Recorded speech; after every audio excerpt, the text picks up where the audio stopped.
जो मेम्ब्रेन होता है उसका यूटिलिटी क्या है, क्या क्या काम करता है पेशेंट के लिए। तो सबसे पहला काम जो हमको चाहिए वो है वाटर और सॉल्यूट्स, ये दोनों को क्लीन करना चाहिए। तो water permeability and solute clearance के लिए ट्रांसपोर्ट की जरूरत है, जो कि ये मेम्ब्रेन करता है।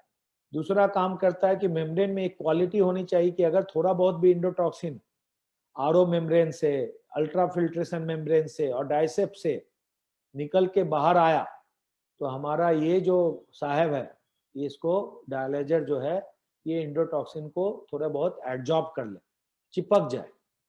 और जो एक इम्पॉर्टेंट है बायोकम्पेटेबिलिटी के इनर्ट रहना चाहिए, कोई रिएक्शन नहीं करना चाहिए। अभी हम कैसे सेलेक्ट करते हैं, सिलेक्शन क्राइटेरिया अलग अलग है, लेकिन आपके नॉलेज के लिए सिंपल मैंने एक निप्रो के सॉजन से ये है, इसमें हमको बॉडी वेट और हाइट देखना चाहिए और ये ग्राफ के आधार पे हम सरफेस एरिया, जो सरफेस एरिया का मेम्ब्रेन हम यूज करते हैं या उसके ऊपर का मेम्ब्रेन यूज करते हैं। सबसे कॉमनली यूज मेम्ब्रेन हम ऐसा बोलते हैं ना कि 50 किलो से अगर कोई कम है तो 1.5 मीटर स्क्वायर के आसपास का मेम्ब्रेन, 1.3 टू 1.5 मीटर स्क्वायर का मेम्ब्रेन यूज करो। 50 के ऊपर है 70 तक 1.7 1 का मेम्ब्रेन यूज करो, और 70 के ऊपर है तो 1.9 और 2.1 का मेम्ब्रेन यूज करो। ये क्राइटेरिया में जाओगे तो हाइट और वेट जानना चाहिए। हाइट और वेट अगर जानते हैं तो दोनों का जो क्रॉस सेक्शन होता है, अगर वेट 80 किलो है और हाइट 180 किलो है तो 1.9 जो है उसका सरफेस एरिया है, उसके ऊपर का मेम्ब्रेन में यूज करेंगे, या तो 1.9 यूज करेंगे या 2.1 यूज करेंगे।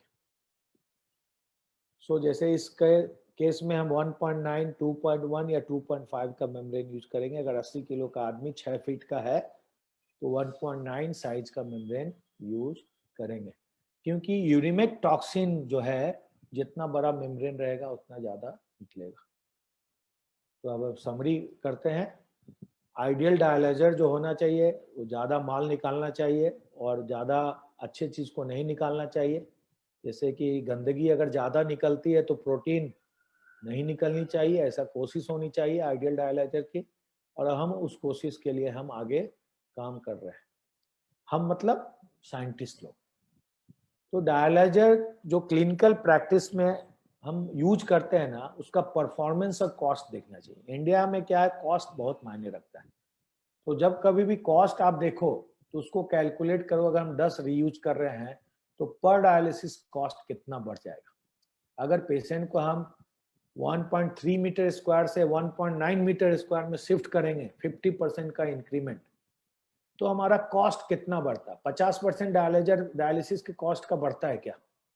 अगर 1500 की डायलिसिस है तो 2300 होता है क्या? नहीं होता है। अगर 1500 से 1600 होता है तो हम पेशेंट को ये ऑप्शन देंगे, और ये हमेशा सोचेंगे कि one size does not fit all, मतलब 32 साइज का पैंट जो है 38 साइज के आदमी को नहीं होगा। सो ये चीज पे, और बहुत सारा हमारा लिमिटेशन क्या होता है कि इंस्टीट्यूट है या डायलिसिस फैसिलिटी है, वहाँ पे कंट्रोल मैनेजमेंट का रहता है। तो मैनेजमेंट जो डिसाइड करती है उसके हिसाब से हमको डायलाइजर यूज करना पड़ता है। सो रिकमेंडेशन क्या है जो हम सोचते हैं ऐसा कि KUF 20 से ऊपर होना चाहिए, मतलब हाई फ्लक्स होना चाहिए, हाई इफिशिएंसी 1.7 मीटर स्क्वायर के ऊपर होना चाहिए, KOA 800 के आसपास होना चाहिए, मोर देन 11,000 फिल्टर होना चाहिए, जो कि 300 से 400 का ब्लड फ्लो को अलाउ करता हो। β2 माइक्रोग्लोबुलिन क्लियरेंस जो है 20 ml पर मिनट से ज्यादा होना चाहिए।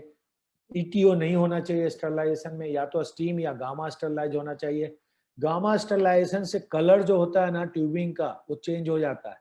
आप देखोगे अगर आप निप्रो के ट्यूबिंग यूज करते हैं तो वो थोड़ा सा चॉकलेटी कलर का है। तो गामा रेडिएशन से चॉकलेट कलर, थोड़ा कलर जो है चेंज हो जाता है। अगर स्टीम स्टरलाइजेशन है तो वो ट्रांसपेरेंट दिखता है। बायोकम्पेटेबल होना चाहिए। ये BPA जो मैंने अभी बोला, बिसफेनॉल और DEHP, वो फ्री होना चाहिए और एडवर्स रिएक्शन नहीं होना चाहिए। Thank you very much. Thank you.